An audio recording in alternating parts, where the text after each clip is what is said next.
इस वीडियो में हम लोग प्रारंभिक शिक्षा के नवीन प्रयास एजुकेशन फॉर सेकेंड सेमेस्टर का जो सब्जेक्ट है उसके सिलेबस को डिस्कस कर रहे हैं। और ये इसलिए डिस्कस किया जा रहा है क्योंकि कुछ बच्चे मुझसे पूछ रहे थे कि ये फर्स्ट सेमेस्टर के एजुकेशन के सब्जेक्ट की तरह ही है, सेम उसी के थोड़ा एक्सटेंशन है क्या। तो नहीं, इस वाले जो सब्जेक्ट में हम एजुकेशन पढ़ने वाले हैं वो कम्प्लीटली अलग है। पर हाँ, डिफ़िकल्ट नहीं है, इजी है। आप जैसे जैसे इसे रीड करेंगे एक स्टोरी की तरह है और आराम से हो जाएगा, इसमें दिक्कत की कोई बात नहीं है। पर एक बार हम लोग सिलेबस देख लेते हैं इसमें है क्या चीज़ें। और ये हिंदी इंग्लिश दोनों है, दोनों में दिया गया है, तो आपको इजी होगा समझने के लिए। देख लेते हैं इसमें क्या क्या है जो हमने स्टार्ट कर दिया है ऑलरेडी। प्रारंभिक शिक्षा के सार्वभौमिकरण हेतु संवैधानिक प्रावधान एवं प्रतिबद्धताएं, ये हमने स्टार्ट कर दिया है। कुछ अनुच्छेद हमने पढ़ना भी स्टार्ट कर दिए हैं। इसमें दिया गया 21A 29(2) 45 के अंतर्गत शिक्षा की स्तुतियाँ।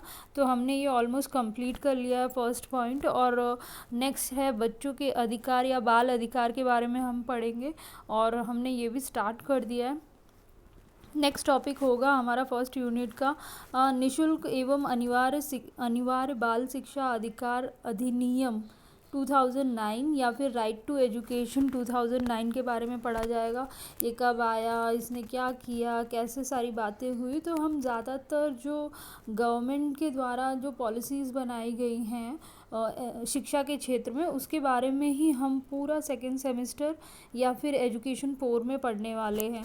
जो नेक्स्ट यूनिट है हमारी प्रारंभिक शिक्षा के संदर्भ में गठित आयोग एवं समितियां, जो स्वतंत्रता के दौरान या स्वतंत्रता से पहले पश्चात हमारे जो समितियां बनाई गई थी, आयोग बनाए गए थे शिक्षा के क्षेत्र में, तो उनके बारे में डिस्कस करा जाएगा। जैसे कि स्वतंत्रता के पश्चात और पूर्व संक्षिप्त जानकारी थोड़ा बहुत इधर उधर डिस्कस किया जाएगा। फिर लॉर्ड मैकाले की शिक्षा नीति आई, वुडवर्थ का घोषणा पत्र आया, हंटर आयोग, ऑकलैंड कर्जन, इन्होंने क्या क्या काम किया, कैसे चीज़ें की, वो सब के बारे में जानेंगे। फिर कोठारी आयोग आ गया आपका, राष्ट्र शिक्षा नीति 1986।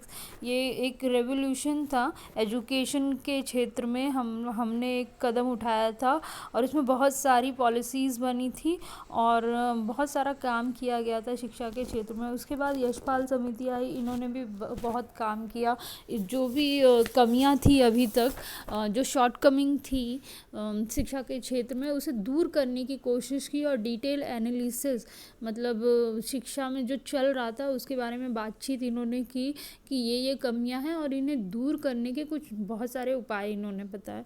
उसके बाद राष्ट्रीय पाठ्यचर्या की रूपरेखा या फिर NCF 2005 पढ़ेंगे, जिसमें करिकुलम के बारे में जो हम पढ़ते हैं, कंटेंट पढ़ते हैं, सिलेबस हमारा बनता है, उसके बारे में डिस्कस किया कि ये कैसा है और कैसा होना चाहिए, इसमें क्या क्या चेंजेस है।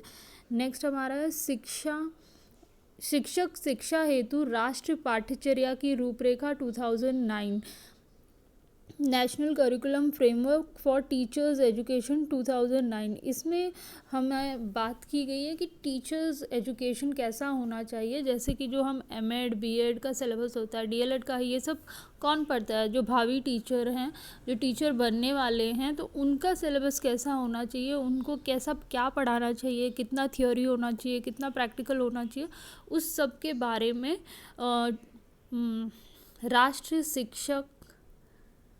राष्ट्रीय पाठ्यचर्या की रूपरेखा 2009 में बोला गया। थर्ड हमारी जो यूनिट होगी उसमें हम बात करेंगे प्रारंभिक शिक्षा के विकास हेतु संचालित कार्यक्रम एवं परियोजनाएं। अब जो परियोजनाएं उसको विकास करने के लिए शिक्षा के क्षेत्र में कराई गई थी, जैसे कि हमारा पहला ऑपरेशन ब्लैक बोर्ड हो गया।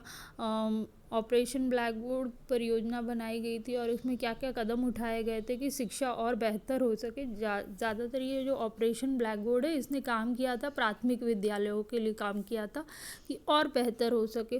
फिर हमारा PMOST हो गया, SOPT हो गया, या फिर DEP हो गया। ये सारी परियोजनाओं को हम डिटेल में कब आई, क्या किया, किस चीज़ पे इन्होंने ज़ोर दिया, क्या कमियां इन्होंने उबारी कि मतलब इनमें क्या कमियां थी और जिसको ओवरकम करने के लिए हमने नेक्स्ट पॉलिसीज़ बनाई।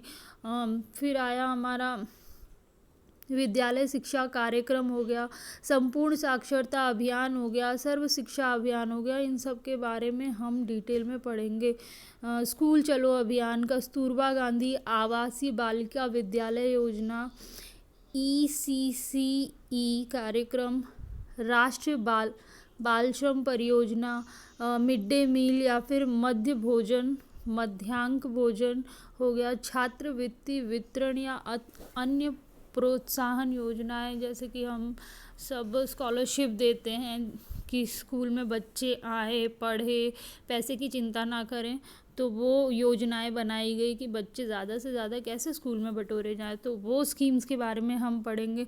फिर निःशुल्क पाठ्य पुस्तक, गणवेश, बच्चों हेतु फर्नीचर, तो हमने और भी स्कीम जैसे बनाई है, फ्री बच्चों को पढ़ाया जाए, बुक्स भी दे दी जाए, गणवेश यानी यूनिफॉर्म भी उन्हें दिया जाए, फर्नीचर के लिए सारी जो सुविधाएं गवर्नमेंट ने की है, क्या है, कैसे, किस प्रकार है, उसके बारे में हम एजुकेशन 4 में अब की बार डिटेल में पढ़ेंगे।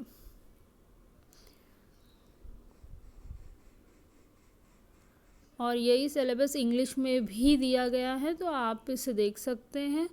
और अब इसी के बारे में क्लासेस चलती रहेंगी।